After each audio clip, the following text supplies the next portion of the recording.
잠을 자다가 깨는 일이 반복이 되고 너무 자주 이제 일어나기 시작을 했어요. 응급실을 이제 달려갔죠. 갔는데 응급실에서 이러더라고요. 이제 이 정도 항생제로는 되지 않는다. 그럴 때는 딱 살고 싶지 않다는 생각도 막 들었었어요.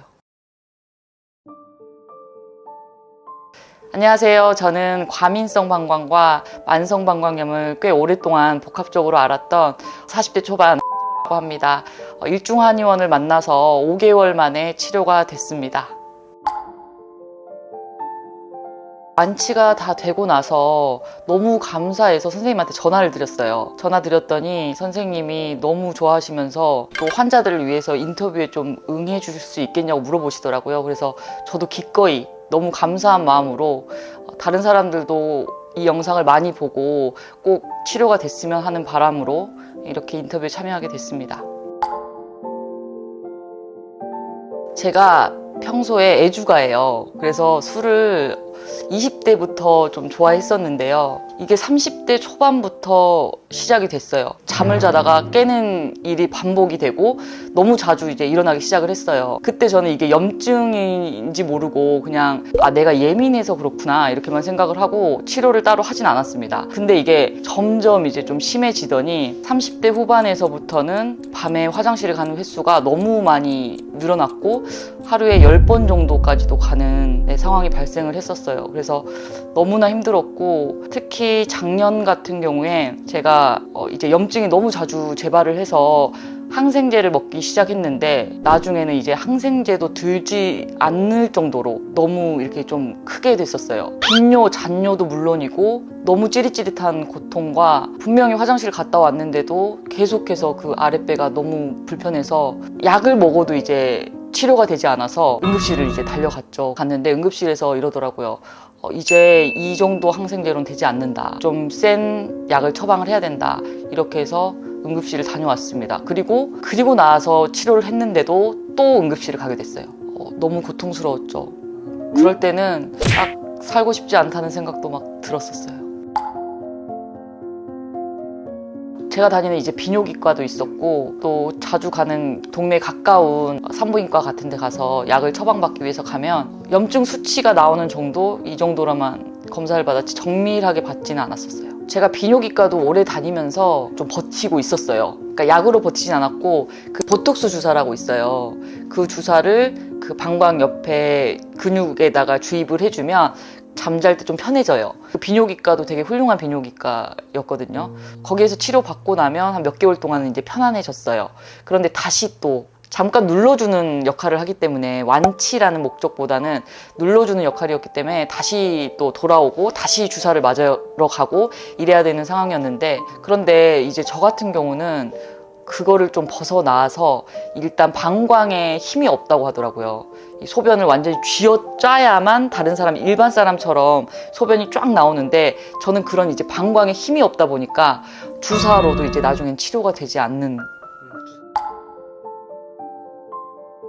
제가 이제 응급실에 갔을 때 어떻게 하면 내가 진짜 이거 병을 나을 수가 있을까 인터넷을 이제 찾기 시작했어요. 그런데 이 일중한의원의 원장님이 책을 쓰셨다는 걸 이제 알아냈어요. 그래서 책으로 공부를 하자. 이래서 책을 보고 공부를 하던 중에 선생님이 이제 강남에 와 계신다는 걸 알게 된 거예요. 그래서 바로 이 책을 보고 강남을 찾아갔죠. 근데 그때 이제 어떤 검사를 했냐면 방금 화장실을 갔다 왔는데도 내 방광은 소변이 다 비워지지 않는다는 걸 그때 처음으로 알게 됐어요. 내 방광에 제가 힘이 없다 이런 말을 들었습니다. 저는 평소에 일단 한방을 절대 믿지 않았어요. 한방을 치료를 해서 나아본 사례도 없었고 방광을 어떻게 한의약으로 치료를 하지? 근데 저한테는 그때 선택의 여지가 없었어요. 더 이상 뭐 응급실을 일주일에 3번을 가는 상황이었고 응급실에서도 약이 잘 들지 않는다고 하니까 진짜 지푸라기 잡는 심정으로 믿어보자 였어요. 저는 이게 그러니까 인터넷에서 많이 찾아봤을 거 아니에요. 내가 도대체 앓고 있는 게 뭘까? 과민성인 거야? 화장실을 너무 자주 가니까.